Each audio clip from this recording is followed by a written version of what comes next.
la Contraloría General. De no haber sido por un vuelco de significación que ha dado usted, con toda la contundencia que ha podido, doctor Celi, la suerte de nuestro país estaría atravesando un sendero bastante oscuro. Hoy tenemos por lo menos ubicadas los escenarios. Han confluido empeños suyos y de muchos estamentos que se han unido a esta minga por esclarecer el escenario.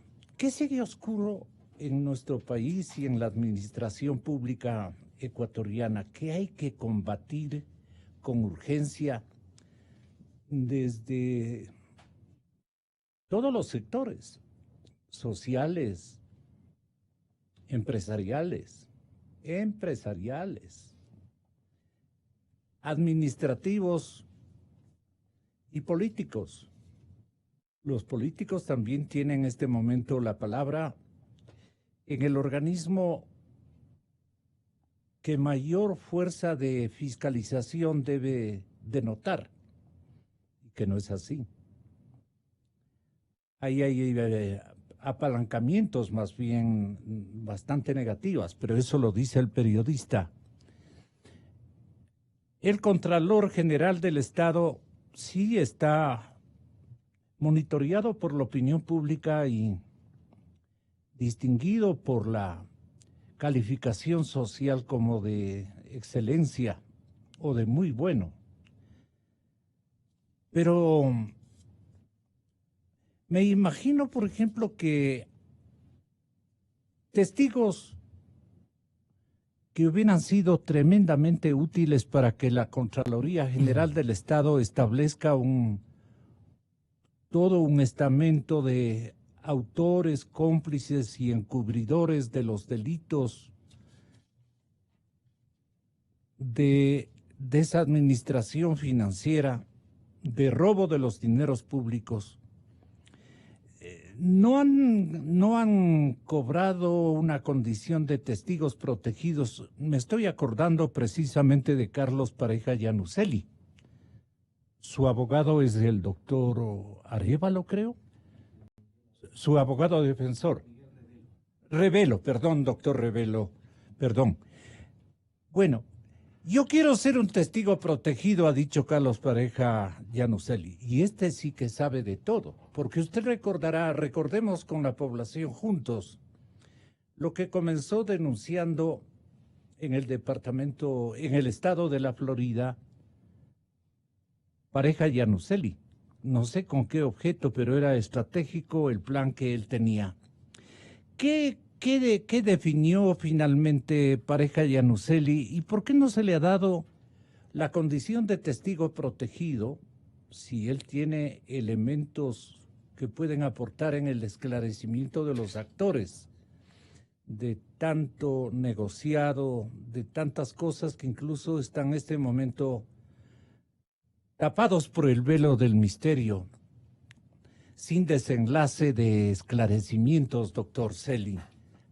Le queremos felicitar por la tarea cumplida, pero que haya un reconocimiento también de lo que no pudo haber cumplido Pablo Celi por limitaciones de otros actores que debían confluir a esta lucha.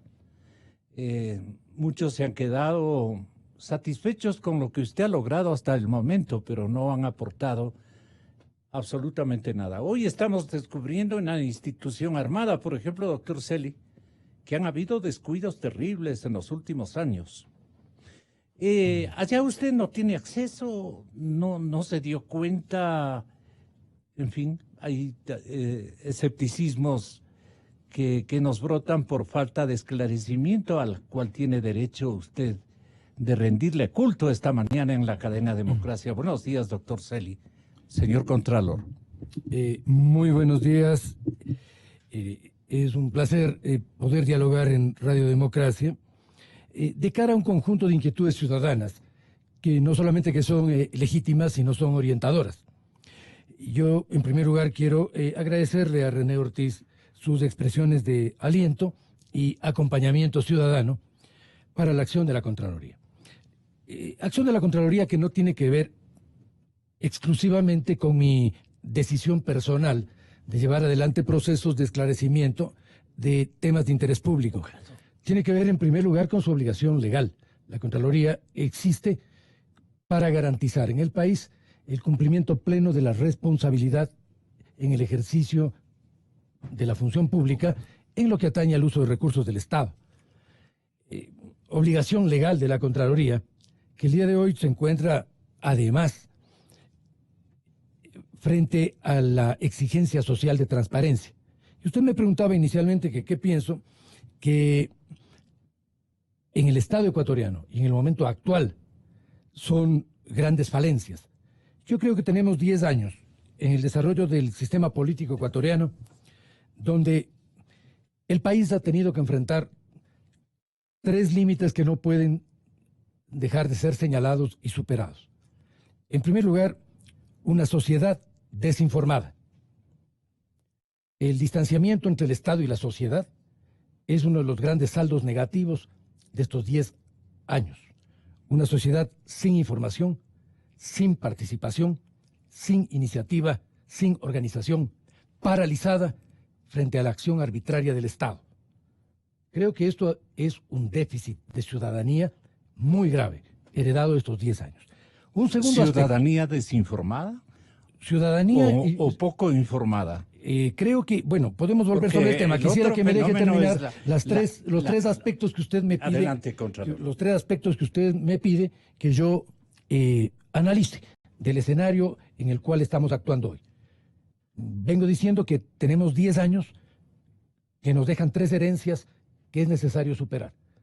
Una desinformación social, una sociedad distanciada del Estado y sus procesos, enfrentada casi en forma apática y paralizada frente a la acción arbitraria de un Estado que en su desproporción realizó aquello que Octavio Paz llamó con tanta certeza la condición de un ogro perverso. La segunda condición, una institucionalidad pública debilitada en sus funciones, en sus necesarios niveles de autonomía, de especificidad, de control, de equilibrio de poderes. Una institucionalidad pública raquítica frente a un presidencialismo personalista hipertrófico. Y la tercera cosa, la acción política abusiva, protegida por una impostura ideológica que levantó supuestas banderas sociales para entronizar una conducta en el Estado de grupos de interés que hoy son claramente más identificados para la sociedad y que no tienen nada que ver ni con un proyecto ideológico ni con un proyecto político. Tienen que ver con un asalto a los recursos del Estado desde el control omnipresente del conjunto del aparato económico, jurídico y político de la institucionalidad pública. El haber suprimido los controles de Estado en los órganos de control, el haberse intervenido en el sistema judicial, el haber debilitado la capacidad fiscalizadora del Parlamento, el haber descompuesto los espacios de opinión y acción colectiva, son en conjunto lo que podría ser el dramático escenario de un espacio de conducción política decadente y lesivo para un ordenamiento democrático. Doctor y señor Contralor, doctor Celi, usted está casi describiendo la primera etapa de su mando al frente de la Contraloría. Las características son distintas. Los liderazgos dañinos en el organismo de control le perjudicaron al país al más alto grado de putrefacción casi. Pero la tranquilidad también fue un signo que reapareció como preocupación en una refundación de la Contraloría General del Estado bajo su dominio y su autoridad. Los escenarios, ¿cómo fueron colapsado el anterior y fecundo el que usted ha liderado nítidamente? ¿Cómo podría explicarnos ese fenómeno? La crisis institucional que se pretendió inducir en la Contraloría para paralizarla, que ventajosamente fue corta porque permitió también que el funcionariado de la Contraloría reaccione desde el interés nacional y desde su propia responsabilidad. Yo asumí la conducción de la Contraloría en un momento en donde ésta tenía un señalamiento social muy severo. Debió enfrentar las consecuencias, los daños colaterales para la institución de la actuación de un funcionario totalmente ajena, no solamente al interés del país, ajena a la práctica, a la dinámica y a los principios de conducción de la Contraloría. Una institución de 90 años que había ido forjando una cultura del control político en el país que fue lamentablemente lesionada por la actuación de un funcionario respecto de cuya conducta el país tiene ya una clarísima posición. Un inventario. Pero responder a esto, reconstituir la legitimidad, exacto, reconstituir la autoridad de la Contraloría, reconstituir su capacidad de gestión, tenían que ver, sin duda, con una decisión en la autoridad que sustituía al Estado, porque hemos podido avanzar, porque se logró que en la Contraloría vuelva a existir un equipo de trabajo multidisciplinario con capacidad para intervención, con la ley y con un conjunto de recursos técnicos que han ido dando lugar a que en el periodo en donde vengo conduciendo la institución hayamos podido realizar alrededor de 3.500 informes y hayamos podido determinar responsabilidades, por ejemplo, en alrededor de 800 millones de dólares, que también hayamos podido hacer señalamientos de orden penal que no están orientados a la persecución de persona alguna, están orientados a que el país pueda tener correctivos respecto de conductas que han lesionado los bienes del Estado y que se encuentran en un número no menor de 350 o 400 en la Fiscalía General del Estado. ¿De dónde rescata usted ese margen de dinero tan significativo que acaba de mencionarnos? Ha habido un trabajo interactivo, ha habido un trabajo en equipo a los tiempos, a los años, diríamos.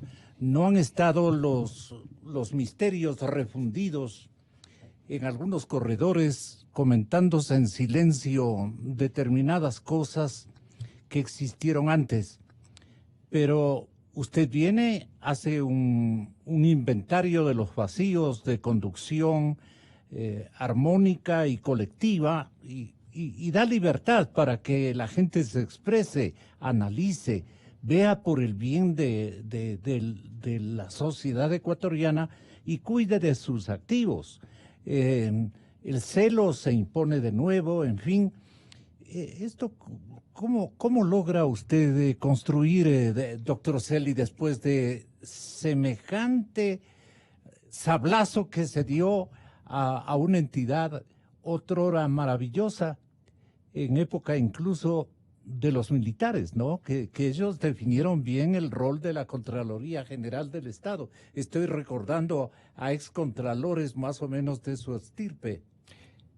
Bueno, yo quiero destacar aquí la concurrencia de algunos factores que han permitido el rol positivo de la Contraloría en este periodo.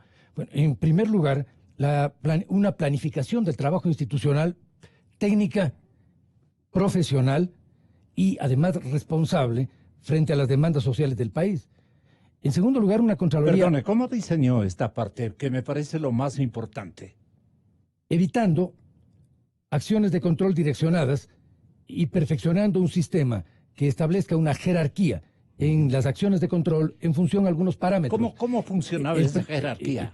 ¿Cómo funciona? Establecer en primer lugar el nivel de impacto que tienen el uso de recursos respecto al presupuesto del Estado, la significación y la trascendencia de los proyectos hacia los cuales están orientados esos recursos, las medidas administrativas ausentes o presentes en la gestión pública respecto de el manejo de esos recursos, eventuales denuncias ciudadanas que la Contraloría recibe también, antecedentes en lo que tiene que ver con usos defectuosos. Es decir, son un conjunto de factores que permiten un criterio técnico ¿Usted es núcleo? Para planificar qué se ha de controlar, en qué momento y bajo qué mecanismo.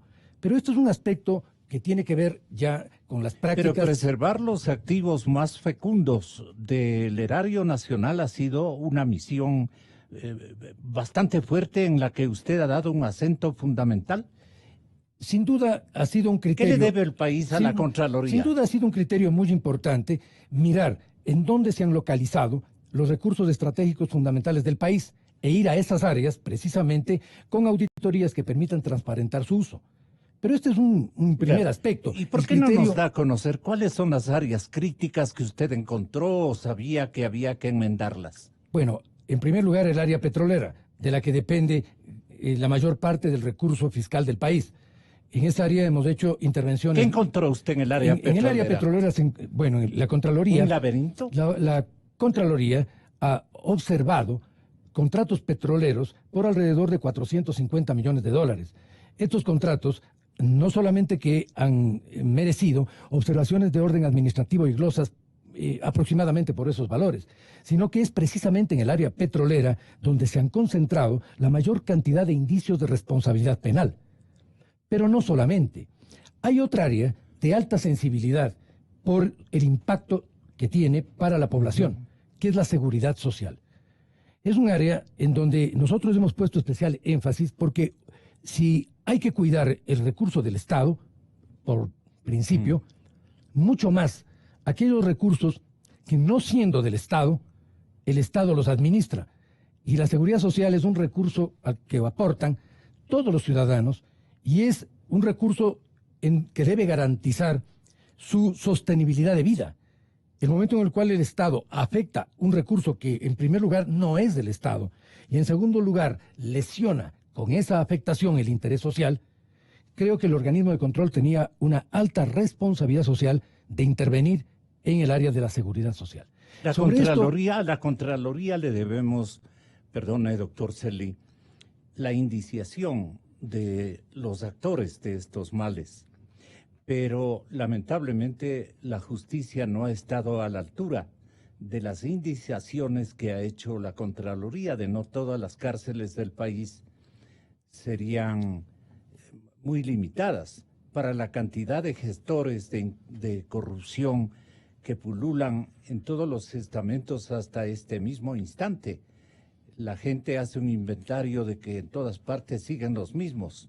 Y los nuevos ricos del país, esta nueva clase social que progresó al tenor de la permisividad de un líder que creía que había que manejar el país con una jorga de elementos que, practicando la misma ideología, practicaban también los peores vicios de deshonestidad y de arbitrariedad.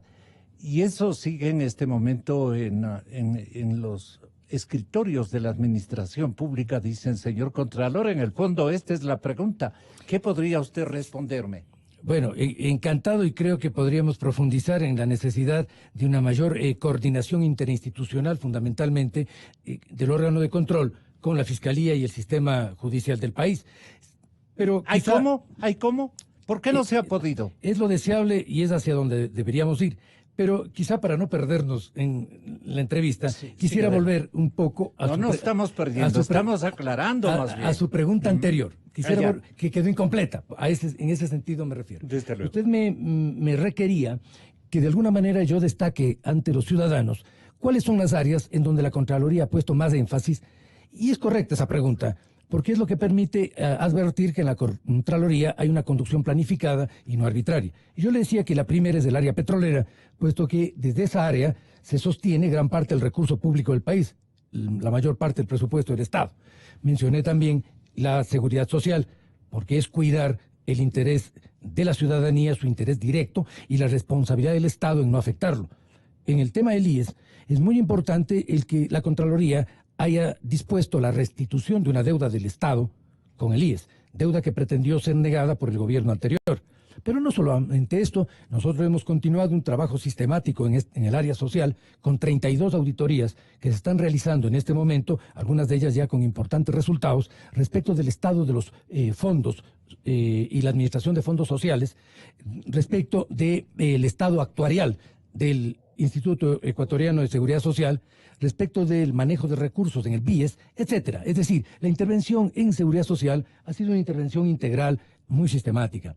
Un tercer campo, que es fundamental, es el campo de la comunicación.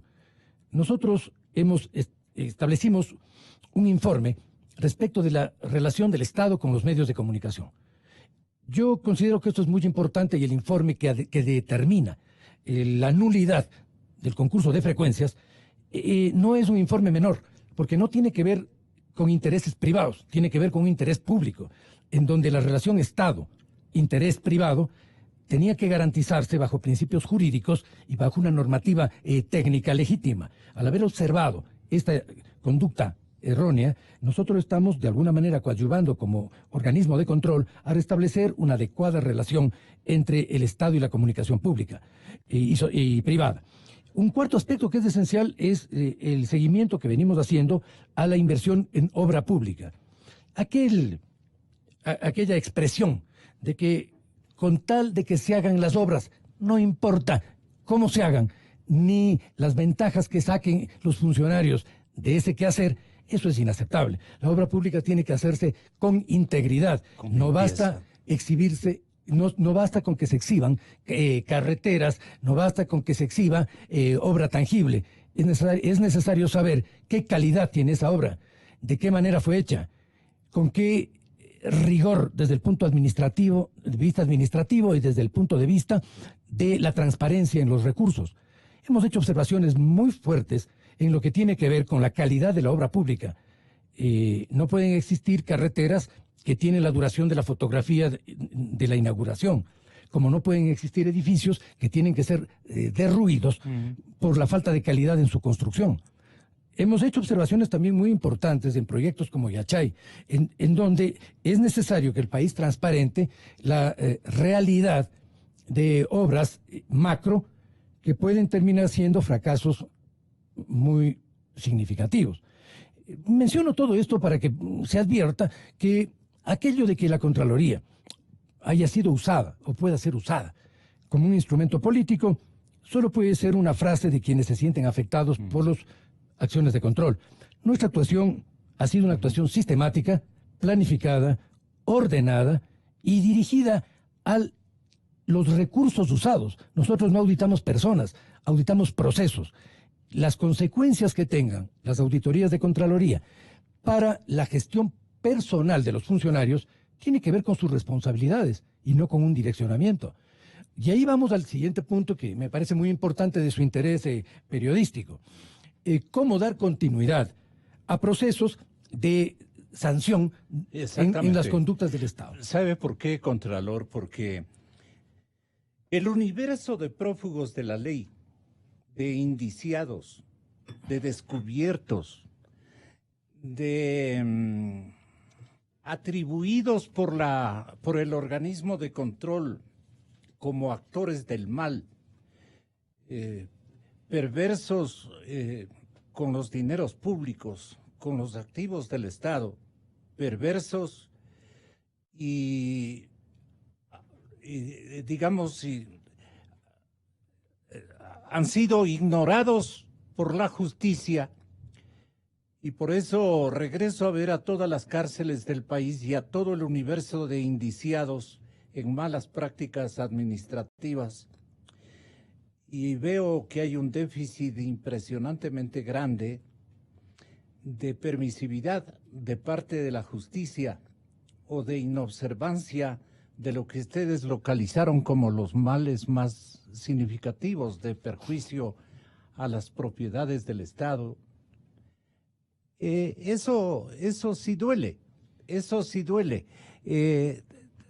¿Por qué no ha habido en tono reclamante una posición de Pablo Celi a decirle al presidente de la Corte de Justicia, a todas las judicaturas, a los fiscales ¿Cuántos fiscales se han pasado burlándose nos han enrostrado su burla y su audacia?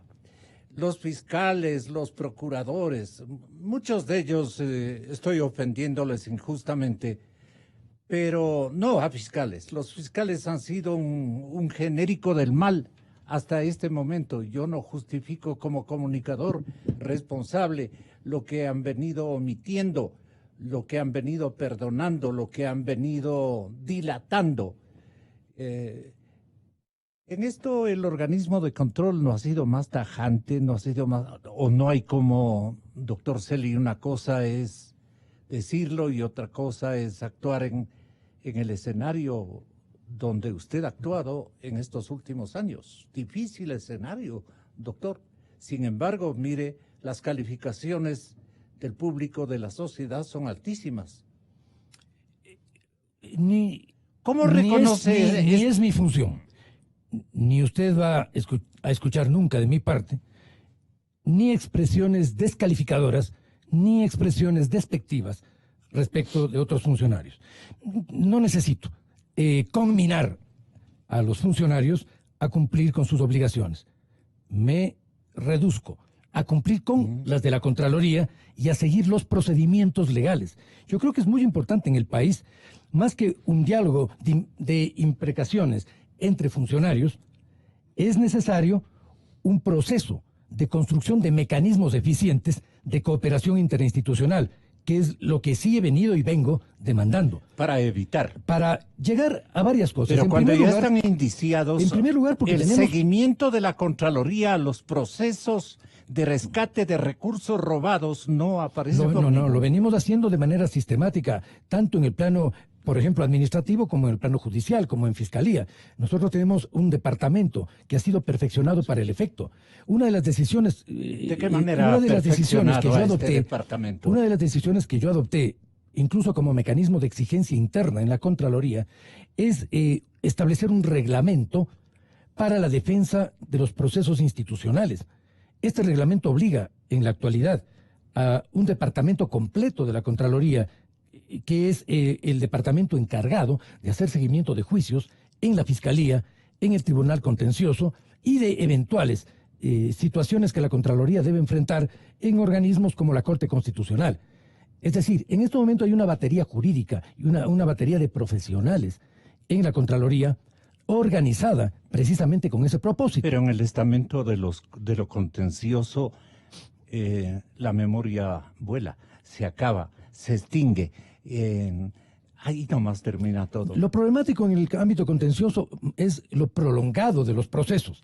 Y esto es algo que nosotros tenemos que superar desde el punto de vista de la normativa y de los códigos procedimentales, tanto de lo que tiene que ver con los procedimientos contenciosos como de los procedimientos penales. Creo que el país va a requerir profundas transformaciones en lo que tiene que ver con el sistema de leyes.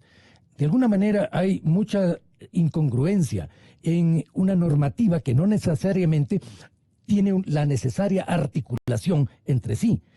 Yo creo que es necesario garantizar algunos aspectos en el proceso de control. En primer lugar, su condición preventiva. El día en el cual nosotros no tengamos que sancionar es que habremos sido muy eficientes en la prevención.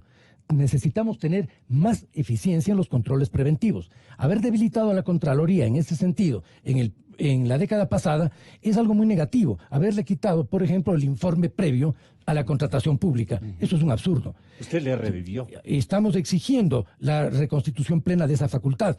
Aún se ha reconstituido solo parcialmente. Haberle quitado a la Contraloría la capacidad de controlar la gestión es debilitar los controles preventivos.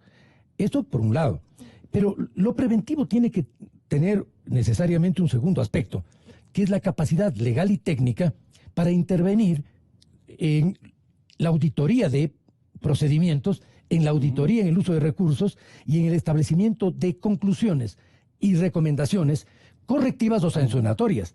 Y ahí venimos al tercer punto, que es el inicial de su pregunta, que es el tema sancionatorio. ¿Para qué sancionamos? Sancionamos, en mi opinión, fundamentalmente con un sentido correctivo. Se sanciona para restablecer el derecho lesionado. Se sanciona para restablecer un bien social que fue perjudicado. Se sanciona, por lo tanto, con un propósito reordenador de la conducta errónea o de la conducta dolosa. No se sanciona para perseguir al sancionado, se sanciona para restituir derechos sociales afectados. Esto es un principio jurídico y además es un principio de ética pública. Para esto es muy importante un cuarto paso, además de la sanción, que es el pleno resarcimiento al Estado de los bienes lesionados. Si nosotros hemos tenido como consecuencia... Si le preguntan a usted o le pregunto yo muy comedidamente, ¿cuánto ha recaudado usted en su etapa de dineros del público, del pueblo, que se han robado en diferentes dimensiones de incumplimientos legales, de tramposerías, de contrataciones malavidas y todo lo demás? ¿Usted tendría una cifra aproximada, señor Contralor? Sí, un porcentaje relativamente mediano, diría yo, dentro de lo que son las capacidades coactivas de la Contraloría. 20 millones de dólares. Es relativamente poco en relación a los 800 que he sancionado, sin duda, porque el resto está fuera de las capacidades de acción coactiva de la Contraloría. Y esto es uno de los puntos a los cuales yo quiero llegar. El resto se esfuman en los códigos. El resto tendría que ser recuperado por una acción conjunta de la Contraloría, la Fiscalía y los jueces, porque la recuperación de valores no nace del dictamen del Contralor del valor afectado, nace de la capacidad de seguimiento del Estado del proceso de recuperación y resarcimiento. Voy a poner un ejemplo que además es para el país incluso escandaloso, que es la actuación de Odebrecht en el Ecuador. Las lesiones que la actuación de Odebrecht... ¿Cuánto contrató Odebrecht en el Ecuador? De los 800 millones que usted dice, corrieron en mi tiempo más o menos monitoreados bien o monitoreados medianamente. Quiero referirme sobre el tema de Odebrecht, que ahora ha vuelto a ser incluso pero noticias. ¿Qué porcentaje Odebrecht de esos 800 millones ha contratado? Es buena pregunta. Sí, no tengo un porcentaje preciso, pero creo que los contratos de Odebrecht ascienden alrededor de 300 millones de dólares en el Ecuador, aproximadamente. Pero... ¿No se queda corto tal vez, Contralor? Puede ser, no tengo una cuantificación exacta, estoy hablando de magnitudes... Recién aparecen convenios que se han firmado. Hay una serie, el tema es que hay contratos, subcontratos del sistema de contratación de Odebrecht en el Ecuador. Es un sistema complejo, tiene contrataciones directas, tiene contrataciones indirectas, tiene empresas subcontratadas. Creo que sí, sería, y de hecho, y esta pregunta es muy importante, por algo a lo que yo quiero llegar, y por eso puse el tema Odebrecht. Evidentemente, en el país hay un interés en recuperar los valores afectados por la conducta de esta empresa. Nosotros hemos tenido reuniones de trabajo entre el procurador, el contralor, la fiscalía y el propio gobierno en función a establecer una estrategia de Estado para el resarcimiento de la lesión de Odebrecht. Y la primera pregunta que surge cuando nos reunimos los funcionarios para discutir ese tema es ¿cuánto tiene que resarcir Odebrecht al país? Y ese cuánto aún no está establecido por el Estado de manera precisa. Por eso es que la pregunta suya no solamente que es pertinente, sino que señala una de las debilidades que tenemos todavía en el cruce de información entre las instituciones. ¿Por qué es complejo el cálculo de Odebrecht? Es complejo el cálculo porque ahí tienen que intervenir... Subcontratistas. Tienen que intervenir... Hay una escalera de procesos de contratación inentendibles en ocasiones. Tienen que intervenir algunos factores. Sume usted el momento en el cual el Estado ecuatoriano interpone un requerimiento de Odebrecht de recuperación de los valores afectados. Cuantifique las siguientes cosas. En primer lugar, el monto total de la contratación de Odebrecht en el país. En segundo lugar, todas las formas de subcontratación asociadas. En tercer lugar, de esa contratación, ¿qué parte de esa contratación ha sido observada por Contraloría o ha sido penalizada sea por acción de la Fiscalía en una primera fase o ya por juzgamiento efectivo? Además de esto, sume usted... Y usted podría ubicar... No, le estoy dando rubros Ya. que metodológicamente deberían llevarnos. Como esto se discutió en México, se discutió en Panamá, se ha discutido en varios países de América Latina, en los propios Estados Unidos para establecer una estrategia de cobros a Odebrecht. Le estoy dando los parámetros que deberían ser parte de un análisis técnico. Contratación en todos los criterios que le he mencionado. Sanciones legales, de las cuales la empresa ha sido objeto. Súmele a esto el monto de coimas a funcionarios. Cosa difícil de determinar. De probar. De probar sin una información rigurosa que generalmente está fuera del país. Por lo tanto, un cuarto valor que yo añado y que no es menor, la lesión enorme a un bien intangible que es la ética pública, que es la integridad del Estado, que es la confiabilidad de los gestores administrativos. Son aspectos que no son menores y que por lo tanto deberían formar parte de un macro cobro a Odebrecht de las lesiones que generó en el Ecuador, no solamente a los recursos del Estado, sino también a la ética pública. Desde ese punto de vista... nos debe toda una generación de traficantes y malosos ciudadanos que este momento cohabitan con nosotros y nuestros hijos, con un mal ejemplo impresionantemente grande, como un daño histórico prácticamente a la moral pública. De esto, ¿cuándo va a escribir usted una memoria? Mire, menciono el tema de Odebrecht porque en su magnitud y en su impacto es un buen ejemplo que podría repetirse. Yo podría repetirle esto en otras instancias.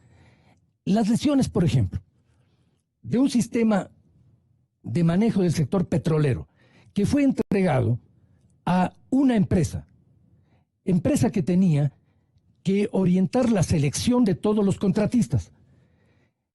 Misma empresa que debía fiscalizar todos los contratos que se habían entregado.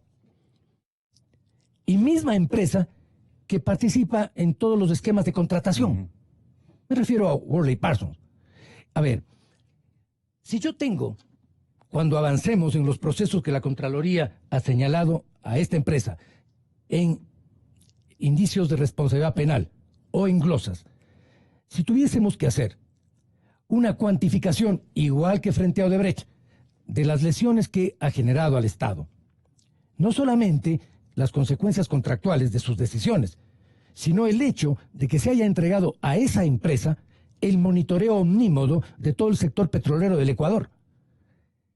Podemos seguir con ejemplos importantes. Por ejemplo, ¿Qué consecuencias tiene también? Y por esto hemos observado en el examen de frecuencias, ¿qué consecuencias tiene para la comunicación? Un proceso de concentración de frecuencias, un manejo arbitrario en títulos habilitantes, así es, un incumplimiento de la propia normativa en la calificación de los comunicadores en el Ecuador. Es decir, si nos ponemos en el propósito de no solamente sancionar, sino resarcir los derechos lesionados, el proceso es mucho más complejo que lo que se puede pensar en una simple declaración o en un simple reclamo de que les cobremos a todos. Es verdad, estamos empeñados en esto. Esto tiene que ser un objetivo. Pero, como usted ve, es un objetivo que hay que cumplirlo con procedimientos jurídicos, con procedimientos técnicos y con un criterio de administración del recurso público que no puede ser producto solamente de la gestión de la Contraloría. Tiene que involucrar necesariamente a la Fiscalía, necesariamente al sistema judicial. Y yo vengo planteando una cooperación con el Ejecutivo y con la Asamblea, porque aquí hay que corregir el marco legal que protegió todo esto, porque muchos de estos elementos se dieron con leyes que se produjeron ex profeso para generar un manto de encubrimiento y legitimidad para actuaciones ilegítimas. Esto, por lo tanto, requerirá un periodo bastante extenso en la historia inmediata del país que corrija las deformaciones institucionales, que restituya el pleno derecho y, por lo tanto, que supere desde el punto de vista normativo y procedimental todos los mecanismos que se montaron para tener un estado de impunidad y un estado de arbitrariedad. En este momento la Contraloría, ¿con qué está aportando? Transparentando los hechos, señalándole al país para qué sirvió ese estado de impunidad legal. ¿Qué consecuencias ha tenido desde el punto de vista del uso de recursos públicos? ¿Qué lesiones enormes se ha generado no solo al erario nacional, sino a la capacidad financiera del Estado?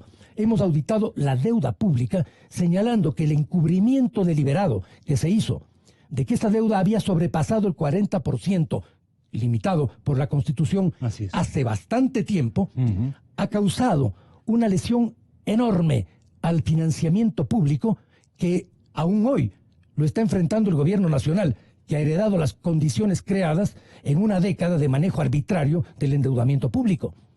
Si le señalo todos estos elementos, entonces, el papel de la Contraloría, por muy intenso, muy activo que ha sido, muy amplio, es un papel inicial, es un papel que está abriendo procesos, que no agota procesos.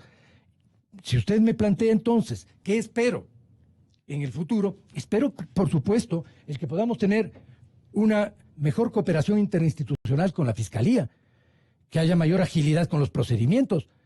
Sin duda, no podemos tener detenido el proceso de endeudamiento que está con señalamiento penal sin juzgamiento en la Fiscalía. No podemos continuar admitiendo que Singue, que es uno de los ejemplos más lamentables del manejo arbitrario del recurso petrolero en el país, inclusive porque fue hecho con los grupos familiares para manejar recursos estatales y que quede intocado en la Fiscalía. No podemos admitir que todos los indicios de responsabilidad penal derivados del concurso de frecuencias no hayan sido motivo siquiera de un llamamiento a los señalados que presenten algún tipo de observación ante la Fiscalía. ¿Cuántos grupos tiene usted registrados? Hay varios grupos, son en macro 3 agrupamientos monopólicos que han sido señalados en ese informe. Sí, yo tengo un cuarto. Pero bien, a dónde vamos entonces es a indicar que la Fiscalía se precipita iniciando una investigación al Contralor. Absurda, sin ningún sentido jurídico y sin ningún destino. Porque ningún ciudadano podrá probar en este país jamás que el Contralor del Estado es una autoridad ilegítima. La Contraloría ha demostrado en innumerables escenarios, no solamente de Fiscalía, judiciales, incluso ya con sentencias favorables a la posición de la Contraloría, la plena legitimidad de su autoridad y de las actuaciones. Era, por lo tanto, absurdo que la Fiscalía inicie una investigación de algo que no tenía ningún destino. Pero esa celeridad, y yo cuestioné esa celeridad, esa precipitación y esa ligereza, contrastan con lo otro. También es verdad, y quiero aquí hablar en beneficio de un análisis objetivo. Una institución que tiene 4 fiscales en el tiempo en que yo estoy ejerciendo como Contralor, tiene una inestabilidad de conducción, tiene una inestabilidad de organización interna significativa. Yo no inculpo a la Fiscalía. Yo no voy a tener esas expresiones que en algún momento se escucharon de llamados de la atención de una ventana a otra para que se cuide la estética del barrio. Eso yo no voy a hacer. Yo voy a señalar, como señalo de manera pública, las cosas que he enviado a la Fiscalía y voy a exigir que tengan un cumplimiento. Pero esto es parte del problema. Hay muchos casos iniciados por la Fiscalía que han sido lamentablemente desestimados en el sistema judicial. Esto es una cadena. Si nosotros no superamos el manejo arbitrario, licencioso, que muchas veces se hace de los juicios en el sistema judicial, y esto es un tema que el país señala, que los ciudadanos lo sufren.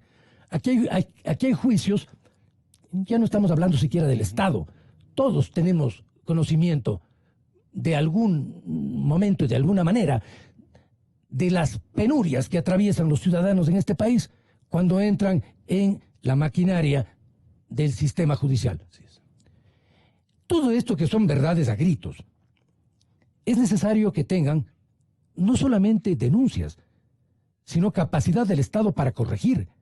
Si hay algo que tiene que ser de inmediato corregido en el país, es el funcionamiento del sistema judicial. Yo lo digo como Contralor del Estado, porque allí reposan, fenecen y decantan finalmente procedimientos que al Estado le cuestan mucho desde el punto de vista de la Contraloría, en tiempo, en recursos, en trabajo institucional, en respuesta a demandas del país, y que finalmente no pueden terminar disueltos en el fárrago de un sistema judicial que no cumple con sus responsabilidades constitucionales. La simulación del periodo Correa de pelearse con el grupo Odebrecht del Brasil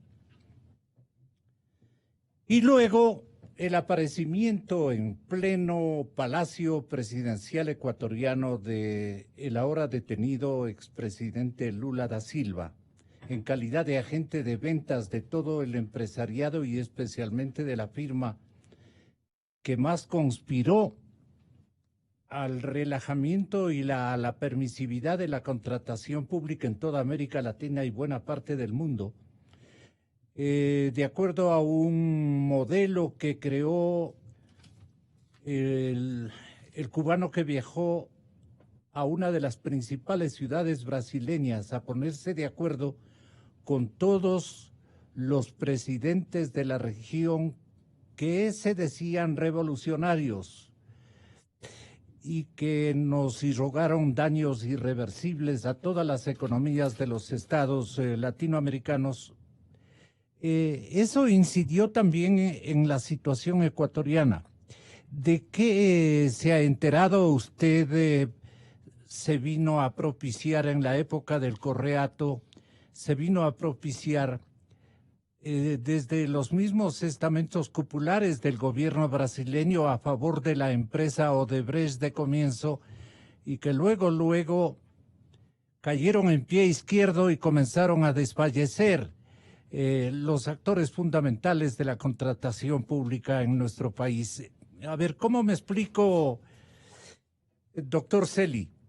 ¿Usted se siente satisfecho del freno que impuso a algunos actores de contrataciones malhadadas que este momento han sido ya impugnadas por la misma Contraloría y la misma Procuraduría General del Estado, pero que ahí están dormitando al tenor de los códigos vigentes una especie de reposo hasta que nos olvidemos los miembros de esta sociedad? ¿Qué hará que el periodo del Contralor Pablo Celi no se olvide nunca? ¿Qué elementos deja usted cuajando como recordatorios de su paso por el sistema de control contractual valga la redundancia, que usted ha liderado, doctor? Qué ganas de, en otros términos, preguntarle más frontalmente, pero yo le tengo mucha estima a su trabajo y no quiero ni descomponerle a usted ni descomponer al proceso que está liderando. A ver, pero nos entendemos. Vamos a responder esto en dos campos. El primero, y qué bueno que usted lo haya tocado, porque es un campo en donde a veces puede existir cierta laxitud en el tratamiento de las cosas. Quiero decirlo de manera enfática para este país y para cualquier otro. No existe, por principio, ningún interés político de signo ideológico alguno, sea de signo ideológico de izquierda o de derecha, que justifique el uso del Estado para el favorecimiento empresarial, con cualquier signo ideológico y bajo cualquier orientación política. Una actuación de este tipo degrada la conducta del gobernante y envilece la actuación del privado. Si hay algo que hay que cuidar de manera suprema, es la relación del Estado con el interés privado, porque el Estado expresa el interés público. Jamás ha de disfrazarse como interés público las ventajas, privilegios o afanes de un sector privado, bajo ningún signo. Y en esto caen distintos gobiernos en América Latina, y no solo uno. Creo que si nos llevamos por este principio, independientemente de las diferencias de valoración que podemos tener desde el punto de vista social, político e ideológico de uno u otro gobierno, que evidentemente no significan lo mismo desde el punto de vista histórico, Bolsonaro no significa lo mismo que Lula para Brasil desde el punto de vista histórico, pero el uno y el otro deben ser juzgados con el mismo principio. El Estado no debe favorecer el interés, la arbitrariedad, el privilegio o la ventaja de ningún sector empresarial. Creo que lamentablemente en América Latina la experiencia con las empresas brasileras ha sido históricamente así, no solamente con Odebrecht. Ha sido la misma la situación con Petrobras, ha sido la misma la situación con las empresas como Embraer. Siempre el Estado brasilero ha jugado a un rol estratégico de posicionamiento regional de las empresas privadas brasileras. Creo que esa estrategia, que de cara a un nacionalismo económico podría tener alguna justificación, hoy, de cara al desarrollo de la región, demuestra que es absoluta y completamente insolvente. La región no se ha desarrollado desde las inversiones de Odebrecht, ni desde las inversiones de Embraer, ni desde el trabajo de Petrobras. La situación de Bolivia es lamentable en la relación con Petrobras.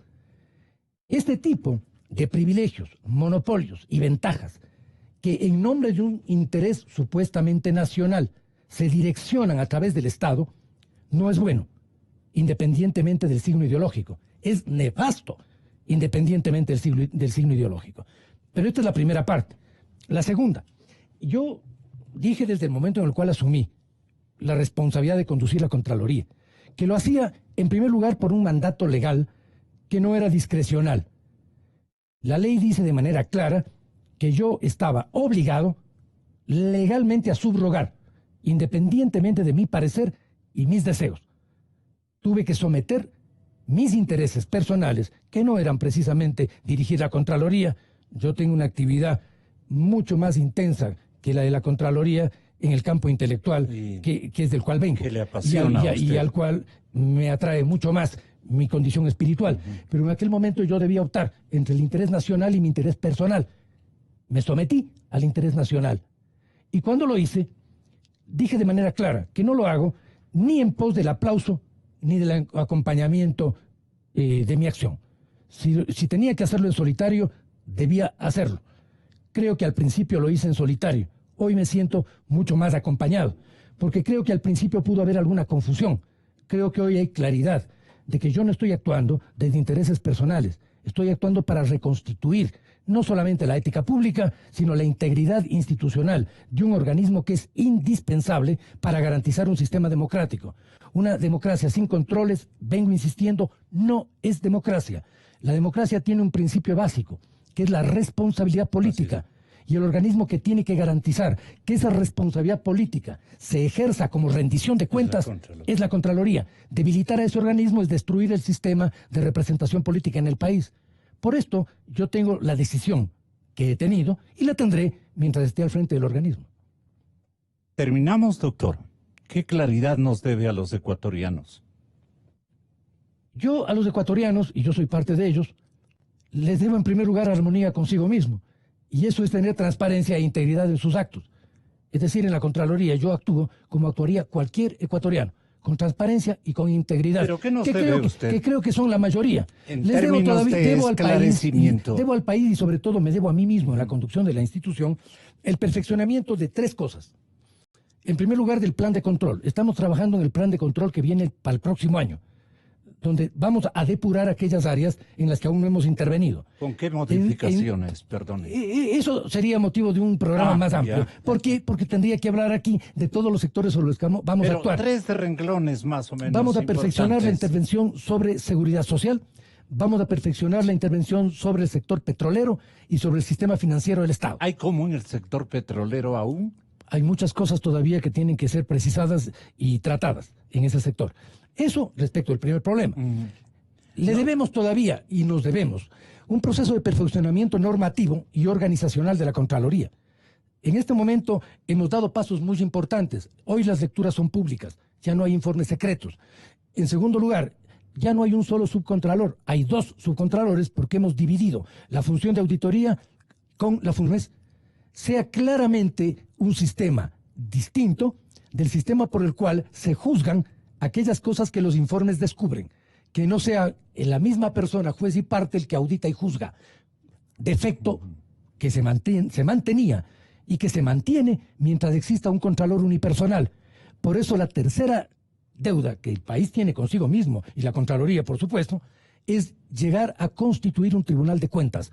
Yo creo que habremos superado todos los defectos organizacionales de la Contraloría el momento en el cual sustituyamos al contralor unipersonal por un tribunal, el momento en el cual cambiemos a la autoridad personal por una autoridad colectiva, en donde existan pesos y contrapesos, donde exista la posibilidad de una deliberación que transparente los procesos, evite arbitrariedades, evite decisiones discrecionales y permita, por lo tanto, un sistema de juzgamiento de las cuentas públicas que se corresponda a una forma de tribunal como lo es en toda Europa y en gran parte de América Latina en la actualidad.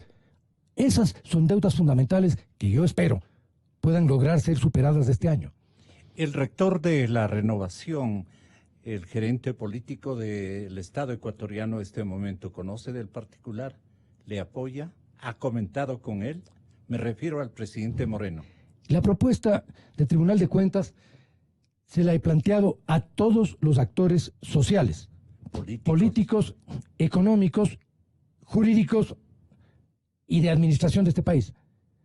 Vengo desde hace meses. ¿No ha advertido que se frunce? En lo absoluto. He encontrado en todos ellos, en primer lugar, apertura, interés. En muchos, sorpresa y descubrimiento de una propuesta nueva. Claro.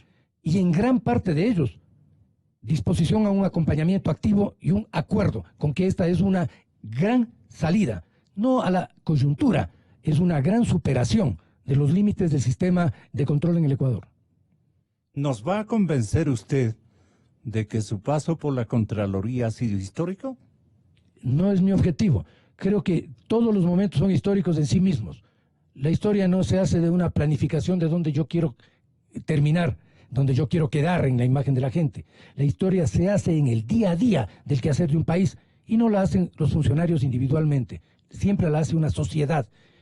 Yo sí espero que en el Ecuador la sociedad haya despertado a este periodo de aletargamiento al cual fue sometida. Creo que hay síntomas de que estamos superando. Buscando la verdad con Pablo Celi, Contralor General del Estado.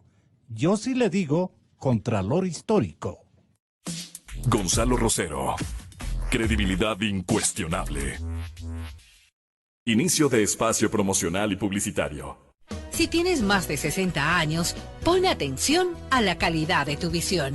Es común que empiece el proceso degenerativo del cristalino y tengas catarata, la opacidad del lente natural interno del ojo. En Clínica Santa Lucía, encuentra tu diagnóstico y tratamiento de vanguardia para este y todos los problemas de la visión. Visítanos, la solución en un solo lugar. Clínica Santa Lucía. www.clinicasantalucia.com.es y síguenos en Facebook. Clínica Santa Lucía, su visión es nuestra misión.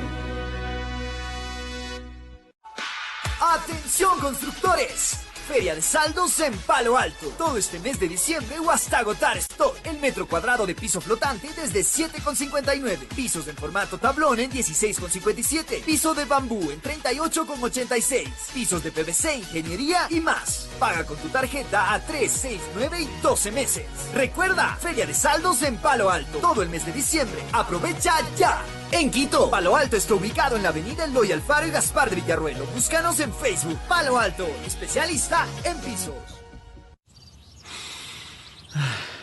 Qué bien se vive en Ciudad Jardín, con amplias áreas verdes para toda mi familia, amplios y hermosos espacios interiores, transporte para toda la ciudad, siempre a la mano, y todo esto al alcance de mi bolsillo. Por esto y muchos beneficios más, ven a vivir bien. Ven a vivir a Ciudad Jardín, en tu casa dúplex desde solo 380 mensuales. ¡Wow! Solo 380 mensuales. Llámanos ahora al 2610-789 y entrégale el mejor futuro a tu familia. Ciudad Jardín, donde se vive bien. Para más condiciones e información, ingrese a www.ciudadjardin.com.es. Los últimos estilos en zapatos. La promoción mitad de precio ya está en Payless y sin exclusiones. No te la pierdas, a todos les gusta Payless. Compra un artículo y llévate el segundo de igual o menor valor a mitad de precio. Promoción válida del 11 al 25 de diciembre de 2018. Aplican restricciones. Fernando Tapuy tiene 22 años de edad. Estudia biología y se beneficia de la ley amazónica. Porque la producción de la Amazonía se queda principalmente en la Amazonía. Ley amazónica. Hacemos leyes para mejorar tu vida. Asamblea Nacional. ¿Te has preguntado qué dice sobre ti el auto que conduces? Bueno, dice mucho, porque es una expresión de quién eres y qué es lo que te gusta. Para ti, que rompes los moldes y gustas del buen diseño, existe el Mazda CX-3, el vehículo que tiene la sofisticación y agilidad de un automóvil, con la versatilidad e imponente imagen de un SUV. Encuéntralo desde $28,990 y además aprovecha bonos de hasta $4,000 solo por diciembre. Aplican restricciones. Este diciembre sonará distinto, porque tu Navidad es rock con Bancar, que te lleva a ti y a un acompañante al concierto de despedida de Elton John en New York, con entradas, pasajes y hospedaje incluidos. Participa con tus compras de $30 con tu tarjeta Bancar o Visa Débito. Además, revisa tu voucher y gana instantáneamente Paycards de $100. Con Bancar, nadie te quita lo vivido. Promoción válida del 15 de noviembre al 31 de diciembre de 2018. Revisa términos y condiciones en www.bolivariano.com. Como cuando lo buscan, cuando dudan, cuando se convencen, cuando aciertan y cuando nos emocionan. ¡Oh, oh, oh, oh! Así se siente que Nissan te obsequie eso que quisiste durante todo el año. Ingresa tu vehículo a nuestros centros de servicio autorizados en horario extendido y recibe el 10% de descuento en repuestos y accesorios, más el 5% en mano de obra. Además, tus ingresos participan en el sorteo de bonos de gasolina Super durante noviembre y diciembre. La Navidad Nissan llegó a postventa. Nissan Innovation that excites. Horario extendido aplica para el 17 de noviembre, 1, 15 y 22 de diciembre hasta las 18 horas. Corbata nueva, $45,80. Entradas para el cine, $12. Capuchino, $3. ¿Recibes tantas monedas cuando te dan el cambio que tu bolsillo parece alcancía? No dejes que esto te suceda. Es mejor sin efectivo. Usa tu Visa Debit Banco Internacional todo el día. Banco Internacional. Queremos ser más. Esta Navidad, la Alianza Francesa de Quito y Renault te regalan un Sandero Expression. Inscríbete hasta el 20 de diciembre y participe en el sorteo. Promoción sujeta a condiciones. El francés te distingue. Idioma y cultura. No te olvides, inscríbete hasta el 20 de diciembre. Alianza Francesa de Quito. La Navidad Diners Club está llena de beneficios. Difiere tus compras a 3 y 6 meses sin intereses o hasta 12 meses. Y recibe 2 meses de gracia más seguro de compra protegida. Además, por tus consumos participa para ganar un tour gastronómico. Una experiencia única que te llevará a descubrir nuevas mecas culinarias en el mundo. Regístrate, revisa condiciones y establecimientos participantes en dinersclub.com.es/Navidad. Diners Club. Tu mundo sin límites. Fin de espacio promocional y publicitario. Gracias por preferir nuestros contenidos, nuestra música y a nuestros locutores. Te conocemos, sabemos lo que prefieres y por eso lo programamos, pero podríamos hacerlo aún mejor. Por eso, solicitamos a los asambleístas que se reforme la ley de comunicación, priorizando el interés de las audiencias. Exigimos que se garantice la frecuencia de esta radio, que ha cumplido con las cláusulas de su contrato y con la ley.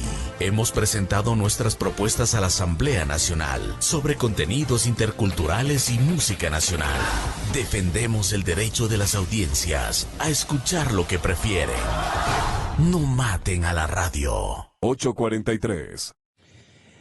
Bienvenido, señor doctor Miguel Revelo, abogado que defiende la causa de Carlos Pareja Yanuseli. Si estamos interesados en conocer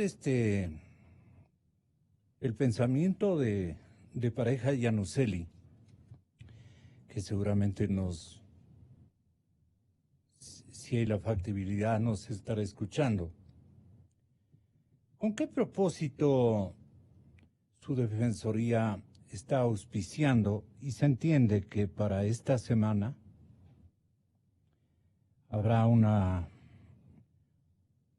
o esperan ustedes una respuesta al pedido que hizo a la Fiscalía General del Estado hace más o menos 4 meses, quiero entender, 4 meses, para que Pareja Yanuseli ingrese al programa de protección para víctimas y testigos?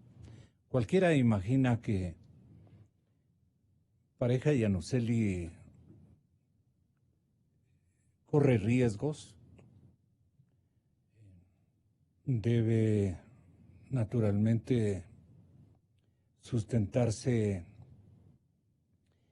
en su mismísima sobrevivencia, este petitorio que debe ser analizado más serenamente por la Fiscalía en este caso. Pero se ha cumplido ya el plazo de rigor, no sé si estoy hablando bien, es un plazo de rigor.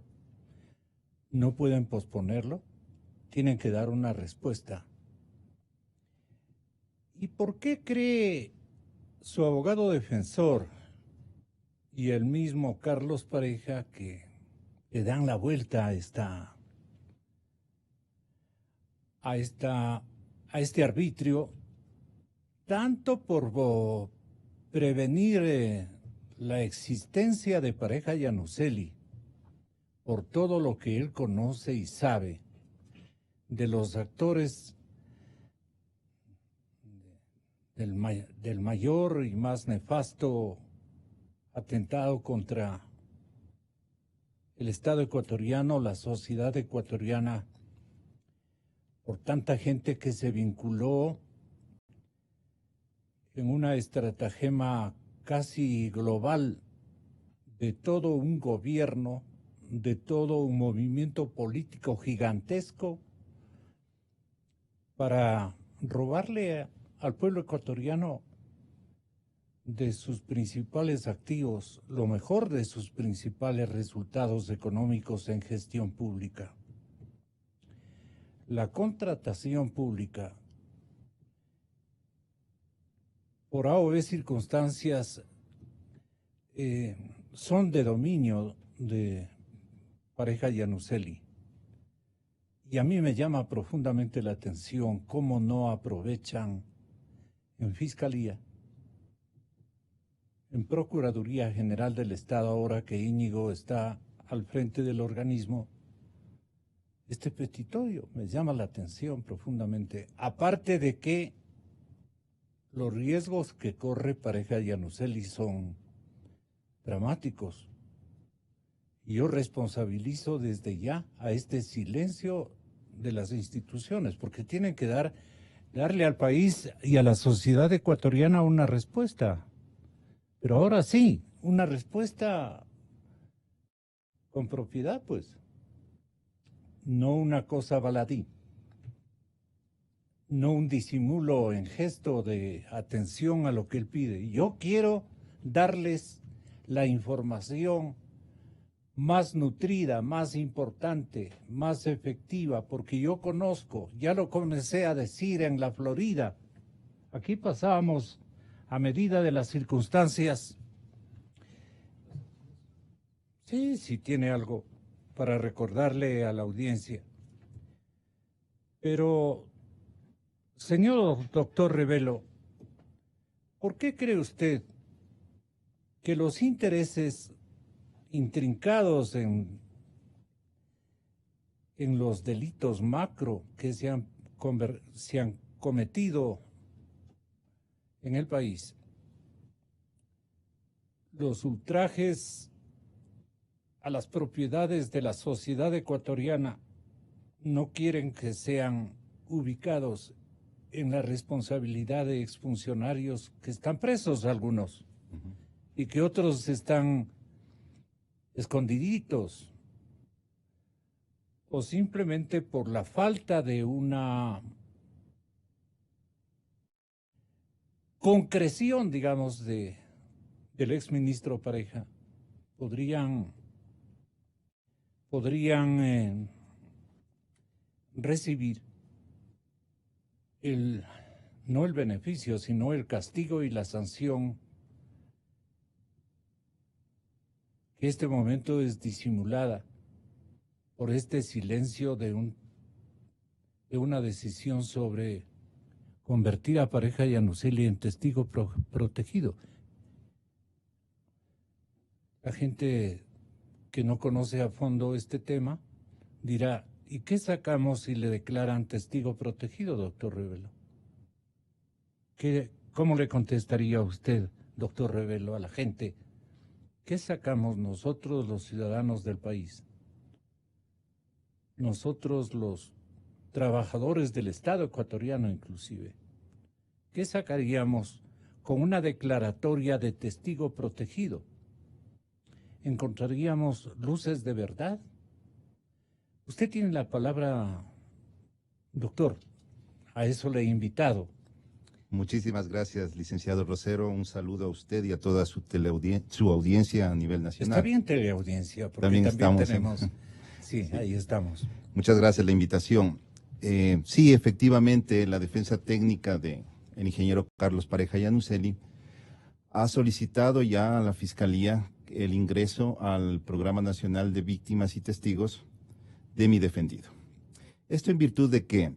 Esto en virtud de que efectivamente hace más de 16 meses el ingeniero Carlos Pareja Yanuseli se ha entregado a la justicia creyendo en una justicia, tratando de limpiar su nombre, porque anteriormente a la entrega se habían creado muchísimas fantasías respecto a que él era el partícipe y el operador de una organización criminal inexistente, una organización criminal que desfalcó los dineros del Estado en materia petrolera, y que efectivamente eso le llevó a creer en la justicia, equivocadamente. Ahora entendemos que es equivocadamente, porque en el mes de agosto del 2017, cuando él viene, se firma un convenio de cooperación eficaz.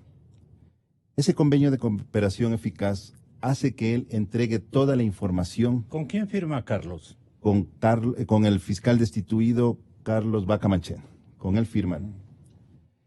Y esto nos lleva a entregar toda la información al fiscal destituido.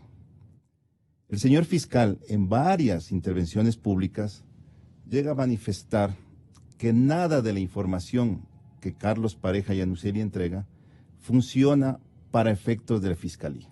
Que ninguna información sirve. ¿Le sirve? Ninguna, absolutamente. Y en ese contexto, pues, vienen las sentencias tanto de asociación ilícita, enriquecimiento ilícito, pero ventajosamente el país se da cuenta después de que el fiscal, de una manera bastante llamativa a la atención, siendo el mejor puntuado de esa época para acceder a ser fiscal, se olvida pues que un audio tiene que ser llevado a hacer un peritaje por medio de los órganos competentes, la Policía Técnica Judicial, para después comenzar a dar declaraciones respecto a esa indagación previa. Y claro, eso da como resultado la destitución de este fiscal. Entonces, ¿cómo puede entender el común de las personas, los ciudadanos que nos escuchan, que siendo el fiscal mejor puntuado se haya equivocado en algo tan sencillo y eso le costó la destitución? Y ahí se crea esa duda. ¿Se buscó la destitución? Se crea la destitución. ¿Se buscó también? No creo que se buscó. Creo que fue un acto que realmente sirvió como antecedente para que los funcionarios públicos en cualquier índole del Estado, en cualquiera, sean responsables con sus actos.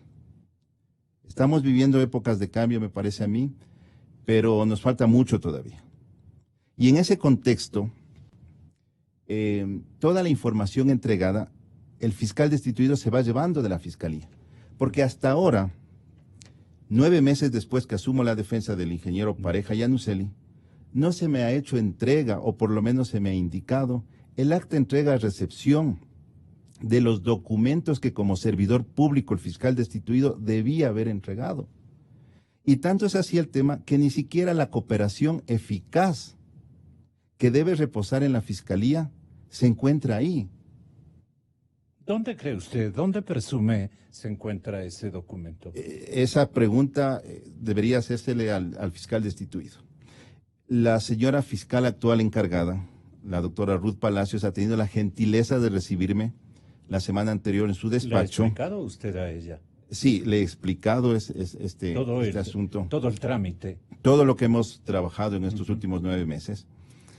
Y claro, ella me ha manifestado de una manera muy cordial y muy comedida que se está haciendo y buscando toda la información, porque claro, la Fiscalía es bastante grande, ¿no? Y tiene muchos casos que resolver. El de Carlos Pareja es uno de varios casos. Entiendo. Y espero que en esta semana, pues ya la cooperación eficaz, que debe estar en la caja fuerte de la Fiscalía, porque esa era la obligación del fiscal destituido, dejarla ahí, debe estar ahí, sentarnos a trabajar sobre eso. Pero, a su pregunta concreta. Perdone, doctor, nunca Carlos Pareja sacó una copia. Tenemos una copia que está guardada en la caja fuerte de una institución financiera. Ya, no Tenemos me diga dónde. O sea, hay un respaldo. Hay un respaldo, por supuesto que sí. ¿Qué mérito o qué valor tiene en un proceso como el que estamos asistiendo esa copia? Bueno, la copia es copia original. Ya. Por lo tanto, tiene toda la validez, está firmada, suscrita tanto por el fiscal destituido como por mi cliente y tiene toda la validez dentro de un proceso judicial. Fantástico. Pero la ley determina que ese es un documento confidencial, que se tiene que guardar esa reserva respecto a eso. ¿Y por qué legislaron de esa manera en procura de guardar secretos? Perdone la curiosidad, no es periodística, sino curiosidad comunitaria, social.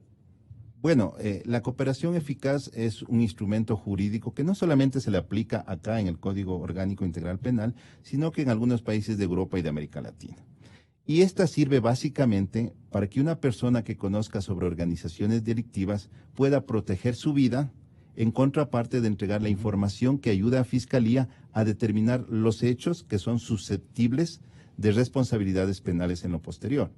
Entonces, este acuerdo de cooperación eficaz, esta figura jurídica, ayuda efectivamente a la Fiscalía para que en lo posterior, como lo he manifestado, se puedan realizar varias acciones penales en contra de estas organizaciones delictivas.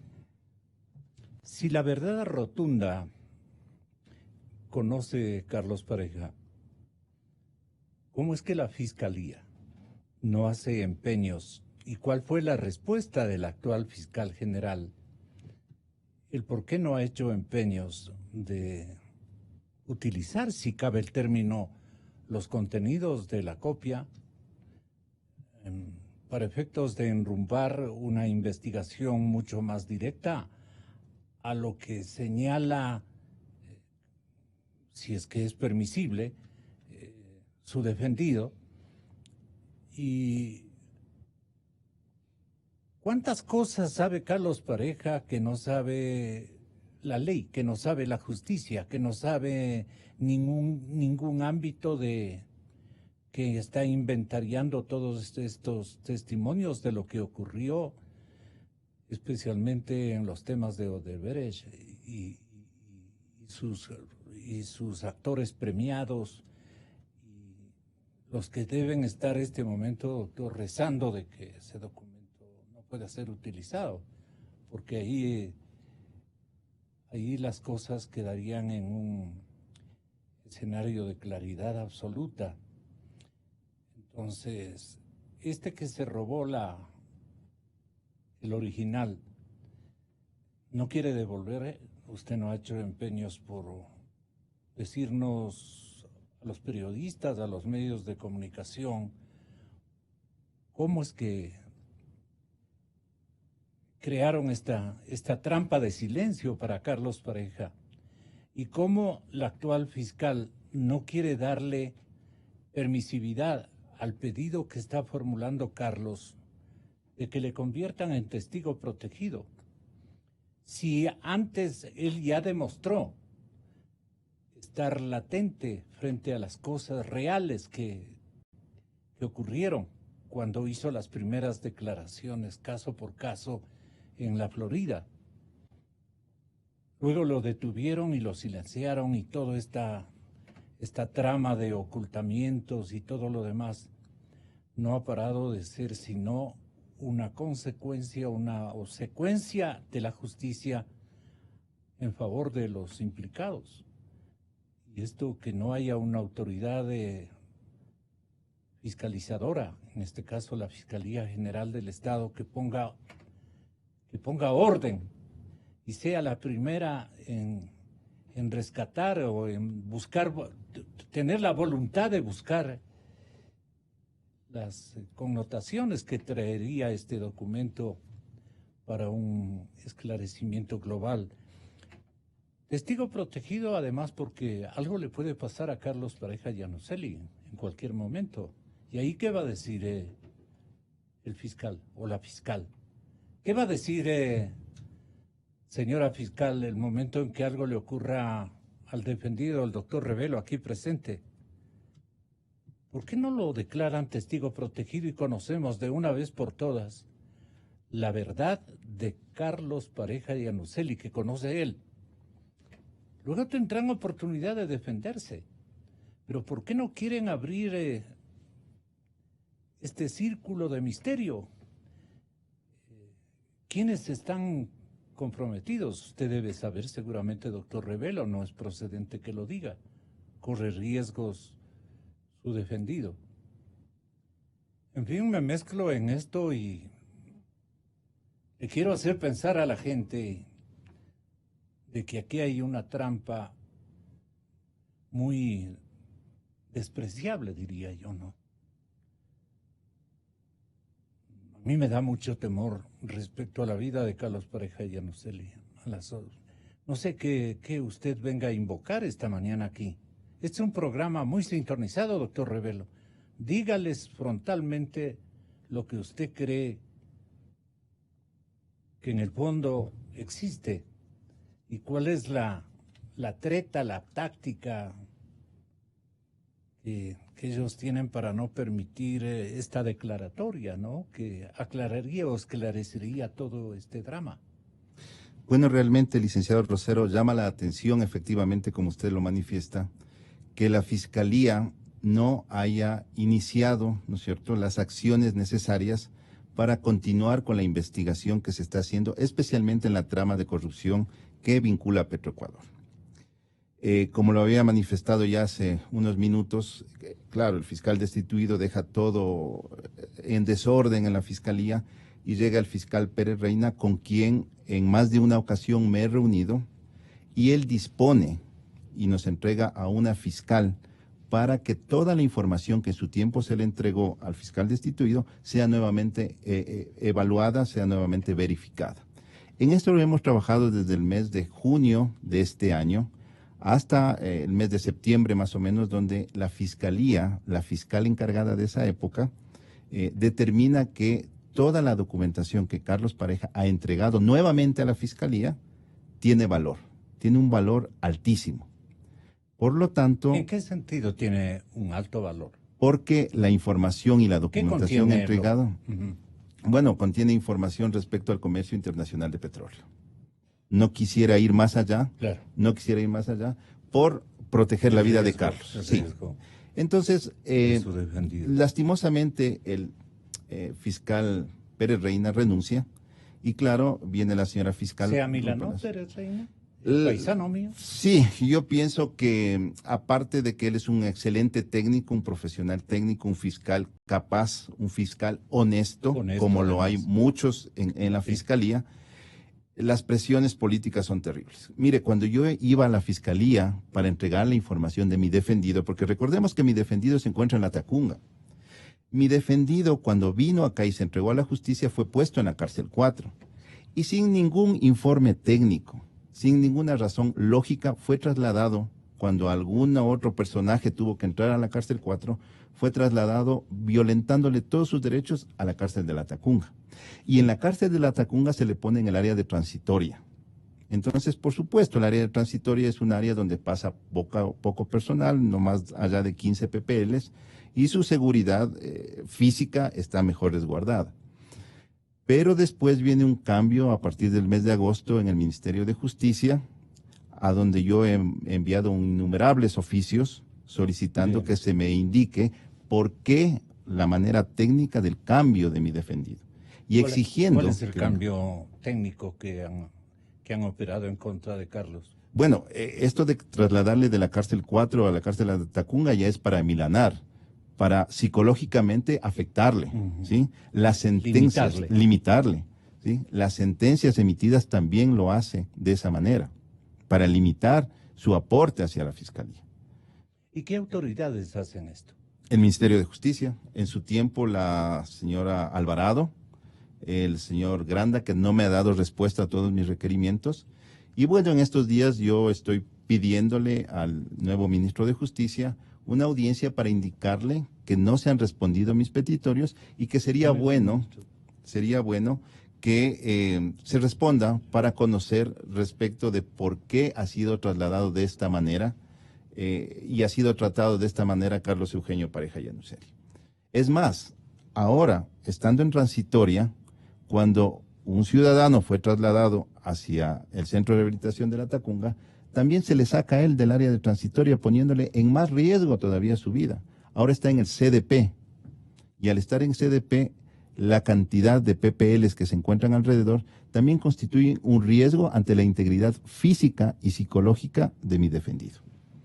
Entonces, como yo le decía, por supuesto, se ha trabajado todos estos meses con Fiscalía. Fiscalía está convencida de que efectivamente hay información valiosa y uno de los procedimientos que la ley nos permite es solicitar a Fiscalía el ingreso de Carlos Pareja Yanuseli al Programa Nacional de Protección de Testigos. Esto ha sido firmado el día miércoles de la semana anterior por la señora fiscal encargada, que muy amablemente me ha recibido en su despacho. Se ha firmado esto y estamos simplemente esperando las evaluaciones para que en esta semana... El trámite administrativo ya está iniciado. Está iniciado. En plena ejecución, si cabe el término. ¿Quién tiene que resolver esto? Bueno, esto lo resuelve la señora fiscal general encargada. Entonces, con los informes, porque ese es el ¿Con una lectura ella ya tendría una idea exacta o tendría, que hacer consulta a nadie, ¿no? No, ella es la autoridad, ¿no?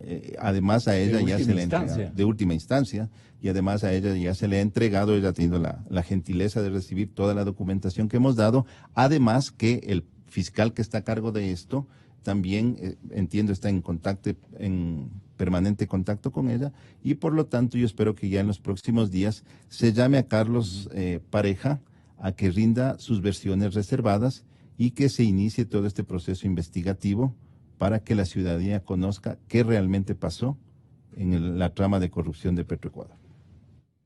¿Usted podría acercarnos a lo que sabe Carlos Pareja? ¿Hasta dónde le sea factible?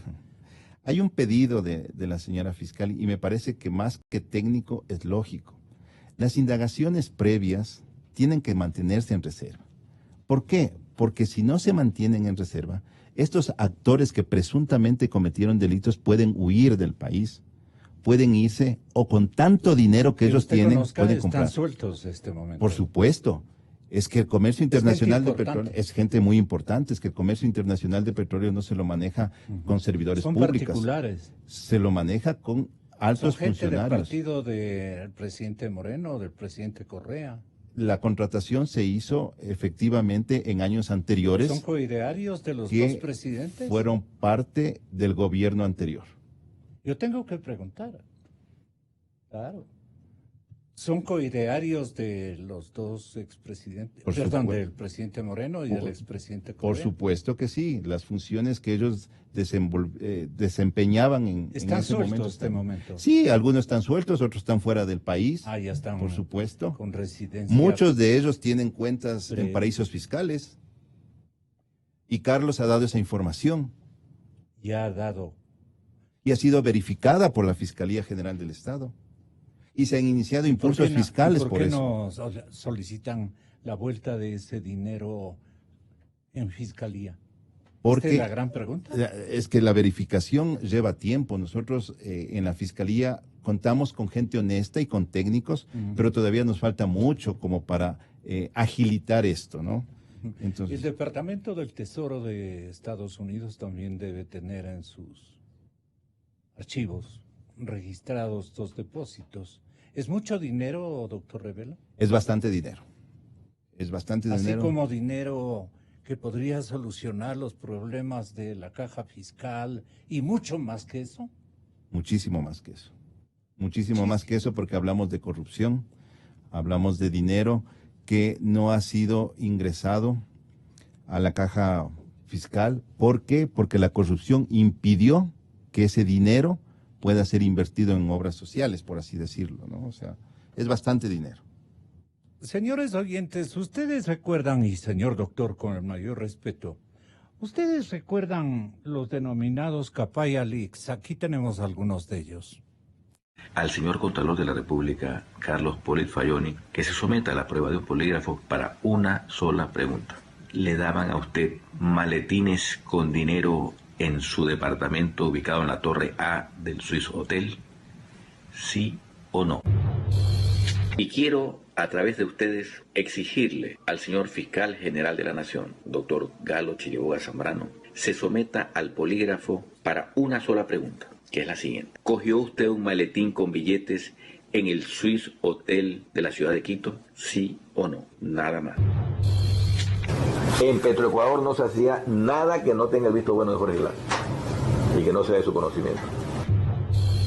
La Fiscalía debió solicitar una asistencia penal y pedirle al banco Northern Trust International Banking Corp una lista de nombres, entre ellos Jorge Glass, Nielsen Arias, Pedro Merizalde, Rafael Poveda, Bayardo Poveda, Mauricio Jaramillo, Fausto Herrera, William Vázquez, José Casa, Bismarck Andrade, Galo Chiriboga, Carlos Polis, etc. No si tienen cuenta en el banco, esa es la trampa ecuatoriana, sino si son beneficiarios de la cuenta de una empresa, que es otra cosa. Siempre les dije que llegar al final de esto era más fácil que la tabla del 1. Ustedes pedían nombres, los he dado. Pedían cuentas, las he dado. Pedían transferencias, las he dado. Me acaba de contactar un amigo común con Jorge Glass a decirme que si me quedo callado, él me va a ayudar. Qué tierno, Jorge Glass. Qué dulces las palabras. Jorge Glass, ayúdate a ti mismo, porque de la cárcel no te salva nadie. Y así resultó. Qué grave. Algo que quiera agregar, doctor, me late que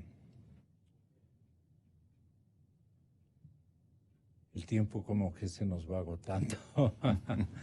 Pero diga todo lo que usted aspire a decir y que no le pregunte este periodista que está al servicio de la verdad.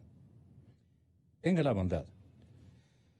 El ingeniero Carlos... ¿Por qué no quieren que sea un testigo protegido Carlos Pareja Yanuseli? ¿A qué conclusión ha llegado usted? Porque hay que tapar todo, pues. Porque venimos saliendo de una época que ha sido bastante oscura y que solamente la justicia puede determinar qué pasó en esa época, qué se hizo en esa época. ¿Por qué Jorge Glass llama a Carlos Eugenio Pareja Yanuseli y le dice que se quede callado? ¿Qué tienen que esconder ellos? El dinero mal habido que ellos tienen, algún momento se les acaba. Carlos Pareja vino a dar la cara. ¿Usted cuando habla en plural, habla por Correa también? No solo Hablo por varios funcionarios que ya han sido nombrados en este momento por el ingeniero Pareja. ¿Qué tiene que ver Correa en esto? Bueno, recuerde usted que quien maneja el comercio internacional de petróleo es el presidente de la República. Entonces tienen que ir ellos a responder. ¿Cuántos años manejó Correa? Todo el periodo, porque los 10 años que fue presidente. Entonces ellos tienen que venir a responder. Eso puede comprobar, Pareja. Pero por supuesto, ellos ya lo dijo. ¿Qué le obedecía? Él acataba las disposiciones que le daban, pero porque él no sabía que esas disposiciones podían cometerse en delitos, ¿sí? Por eso él efectivamente lo denuncia. Y viene al país porque no tiene miedo. Porque si él hubiera estado en esa trama de corrupción, ¿para qué venía al país? Hubiera estado como otros personajes que están afuera. En tranquilidad, en paz, creyendo que el dinero va a servirles toda la vida. Él vino por rescatar su honor en primer lugar y por hacer conocer a los ecuatorianos cuál era la verdad. Carlos Pareja se convierte en un chivo expiatorio y cada sentencia que le ponen es para que él se siga callando. Me parece absolutamente extraño a mí que el secretario de la presidencia, el señor Jurado, me parece, haya tenido que comunicarse con el tribunal, Eduardo Jurado, haya tenido que comunicarse con el tribunal que en esos días estaba juzgando a Carlos Pareja por el delito de peculado. Y toda la ciudadanía conoce.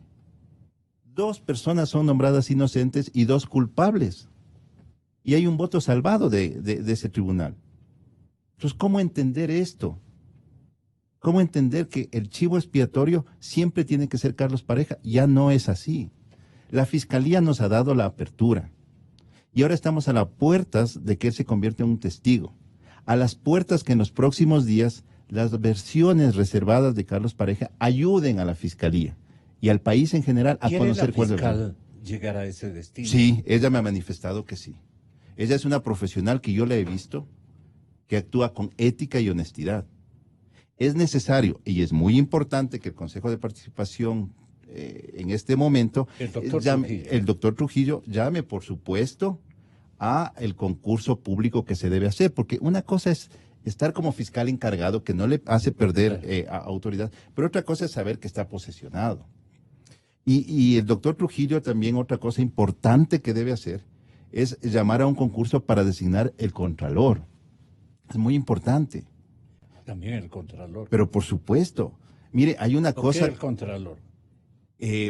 Nosotros, como defensa técnica, fuimos citados por la Fiscalía para rendir una versión en una indagación previa por concusión. Esa indagación previa no camina ni para atrás ni para adelante. Y uno de los investigados, porque presuntamente algo tiene que ver, es el señor Contralor actual, Pablo Celi. El que estuvo aquí. Estuvo aquí. Y el señor Pablo Celi se demora en entregarnos a esta defensa técnica 2 meses para entregarnos informes con responsabilidad penal, que aparte es el derecho de Carlos Eugenio. Y a él se le comienza a juzgar sin tener las herramientas para la defensa técnica. En el mes de julio se le pidió 5 informes de responsabilidad penal para poder ejercer esa defensa técnica. Los entregó en septiembre, finales de septiembre. Y eso es un calvario que a mí me toca hacer porque son 33 indagaciones previas que lo estamos haciendo. Y la información no se entrega. ¿Por qué se trata de obstaculizar la justicia? Ahora se vuelve más peligroso todavía el hecho de que mi defendido esté entregando esta información, porque la gente ahora ya sabe. Las personas que cogen y que tratan de obstaculizar esta justicia y que me están escuchando, ya saben la verdad de los hechos y que Carlos Pareja, desde el principio, no de ahora, desde que vino al Ecuador a entregarse, él dijo que iba a colaborar. No se ha podido dar eso con la velocidad que se pudo dar por los antecedentes que lo he dicho. Pero ahora sí estamos en manos, me parece a mí, de fiscales técnicos que están adelantando este trámite para conocer la verdad, definitivamente. Y pongo en manos del Estado ecuatoriano, del señor ministro de Justicia, desde este momento, la vida y la integridad física de Carlos Eugenio Pareja Llanuceni. ¿Y por qué lo digo esto? No lo digo de memoria, ni porque quiero beneficiarme de alguna manera. Porque Carlos Eugenio Pareja fue objeto de una incursión en su celda en el mes de agosto. Y ahí se le llevaron muchísima información valiosa. Tome usted en cuenta, señor periodista, que cuando yo tengo que trasladarme hacia la ciudad de La Tacunga, más o menos hago un viaje de 1 hora y media de ida, aparte de 1 hora más que tengo que esperar para poder ingresar, y no tengo la facilidad de conversar con mi cliente respecto a esta información que se lo ha dado, pero lo hemos hecho así los últimos 8 meses. Por eso es necesario que después del informe técnico que se presente a la señora fiscal, por lo menos se disponga una custodia especial para el ingeniero Pareja Llanuceni y que sea inmediatamente trasladado a Quito. Que sea esta una nueva oportunidad para solicitarle. Sí. Valga la... Con exigencia social sería la cosa, ¿no? Tanto por los resultados que se otorgaría a todo el juicio, al proceso para elegir un fiscal que tiene que ser técnico, que tiene que ser honesto, que tiene que ser comprometido, justo, y además darle esas garantías que el fiscal necesita, no ser objeto de presiones políticas. Eso es lo más grave, señor licenciado Rosero, porque yo que he estado en la fiscalía, haciendo antesala para entrevistarme con el señor fiscal. Podía haber el sinnúmero de desfile de asambleístas que llegaban a la asamblea. ¿A qué? No lo puedo decir porque no estuve ahí. Llegaban. A la fiscalía, Los perdón. asambleístas. Los asambleístas llegaban a la fiscalía. De todos los colores. De todos los colores, por supuesto. No debe ser eso así. El fiscal debe tener independencia, pero para tener esa independencia tiene que tener el respaldo político serio de la institución a la cual representa. Y los otros poderes del Estado deben darle esa garantía de ser independiente, de juzgar a quien se tenga que juzgar y de actuar como se tenga que actuar. Eso no es un invento acá de ayer para ahora. Eso es algo que en todos los países se ve. Estamos saliendo de un proceso en donde efectivamente todas las funciones públicas presuntamente estaban bajo el mando de una sola persona.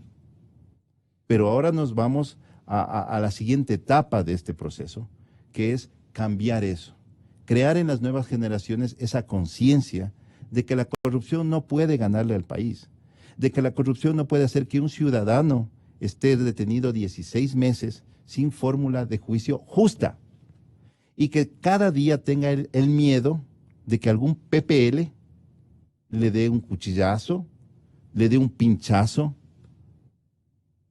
Eso es lo que puede pasar. Una vida sin vida, ¿no? Una vida sin vida. No podemos esperar que le pase algo a Carlos Pareja. Yo creo que como defensa técnica hemos agotado todos los mecanismos. La solicitud está hecha, la responsabilidad está en la Fiscalía, en el Ministerio de Justicia, y que entreguen la información necesaria, que nos expliquen a los ecuatorianos por qué a Carlos Pareja Llanuselli de la cárcel 4 se le llevó a la Tacunga. No existe un informe técnico. No se debe manejar así, no por Carlos Pareja, sino por todos los detenidos. Un abogado honesto que defiende a Carlos Pareja Llanuselli, Miguel Revelo, cruzó los micrófonos de la cadena Democracia en búsqueda de la verdad. Gracias.